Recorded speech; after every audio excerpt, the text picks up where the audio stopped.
chapter 2 in Lamentations, or judgments from God against the sons and daughters of Israel that had transgressed sorely against him, even doing violence to his law. And God was like a bear robbed of his whelps, and his anger towards Israel at this time.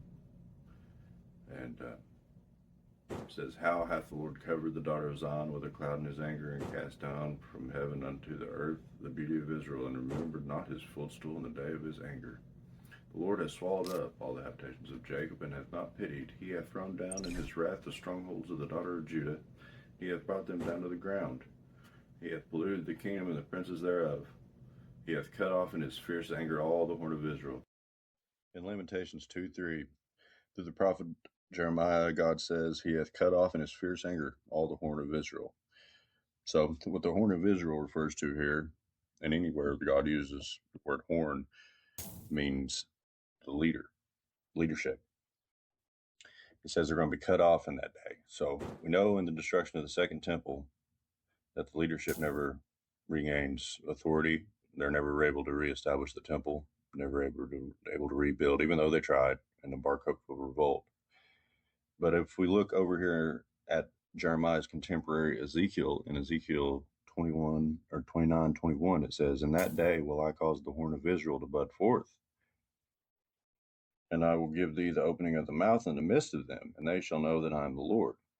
So he's talking to Ezekiel, his prophet, and saying that he'll cause the house of Israel to bud forth after he gives him the opening of the mouth. And he gives him the opening of the mouth after the destruction of the first temple, when one escapes and comes to him. And God opens his mouth, and he's allowed to speak his own words again. Before that, he could only speak prophecy that God gave him.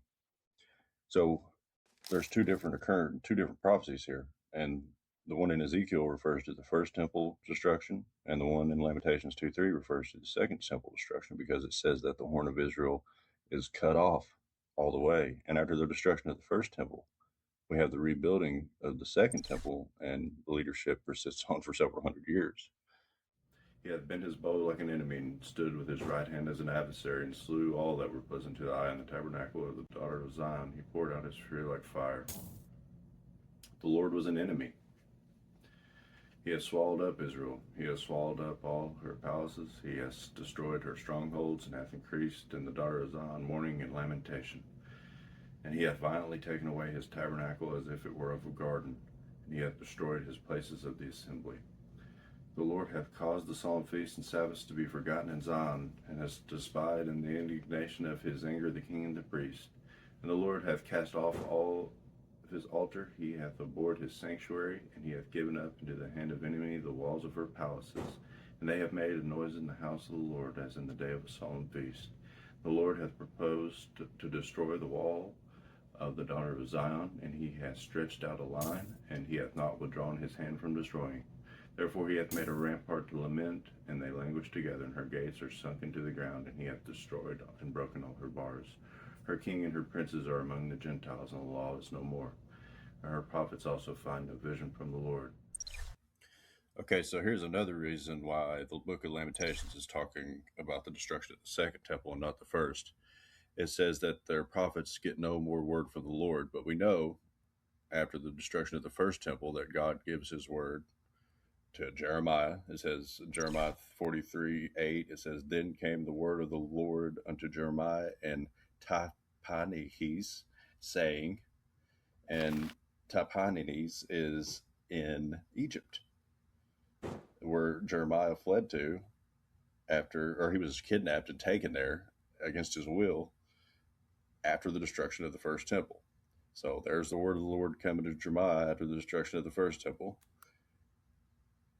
And then in Ezekiel 33:22-23, it says, "Now the hand of the Lord was upon me in the evening, for he that was escaped had opened my mouth until he came to me in the morning.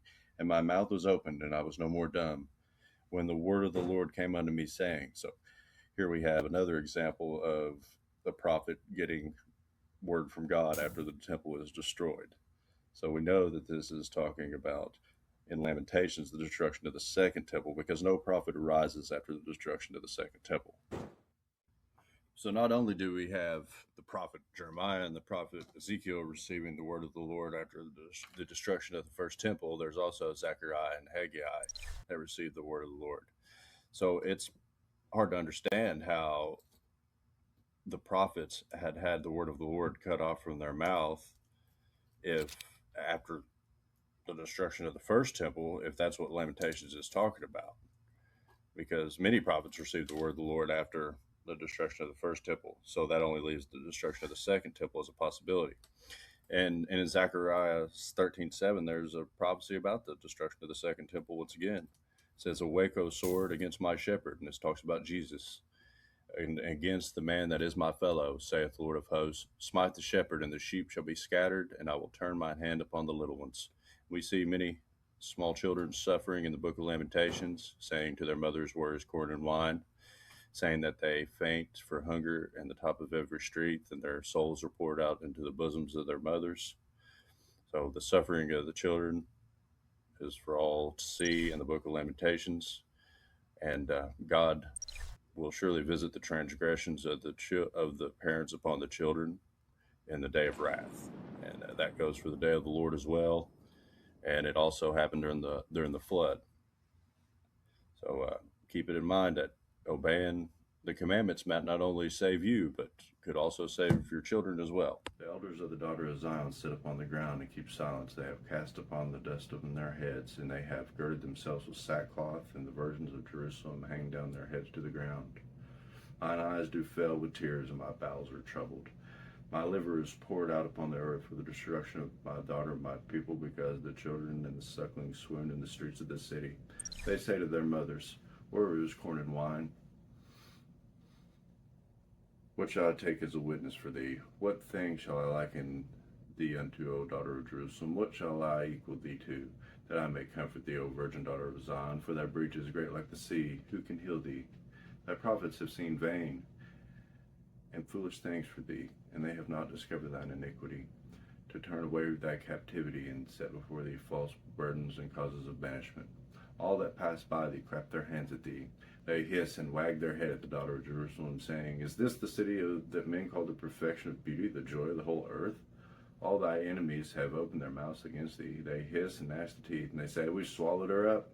Certainly this is the day that we looked for, we have found it. The Lord hath done that which he had devised. He hath fulfilled his word, and he had commanded in the days of old. All right, I'm going to tell you now the word that God commanded in the days of old, and what you just mentioned. Deuteronomy 28:53, and thou shalt eat the fruit of thine own body, the flesh of thy sons and thy daughters, which the Lord hath given thee, in the siege and in the straitness wherewith thine enemies shall distress thee. And likewise in Leviticus 26:27-29. And if ye will not hearken for all this unto me, but walk contrarily to me, then I will walk contrary to you also in fury. And even I, will chastise you 7 times for your sins, and ye shall eat the flesh of your sons, and the flesh of your daughters shall ye eat. He hath thrown down and hath not pitied, and he hath caused thine enemy to rejoice over thee, and he hath set up the horn of thine adversaries. Their heart cried unto the Lord, O wall of the daughter of Zion. Let tears run down like a river day and night. Give thyself no rest. Let no apple of thine eye cease. Arise, cry out in the night, in the beginning of the watches. Pour out thy heart like water before the face of the Lord. Lift up thy hands toward him for the life of thy young children that faint for hunger in the top of every street.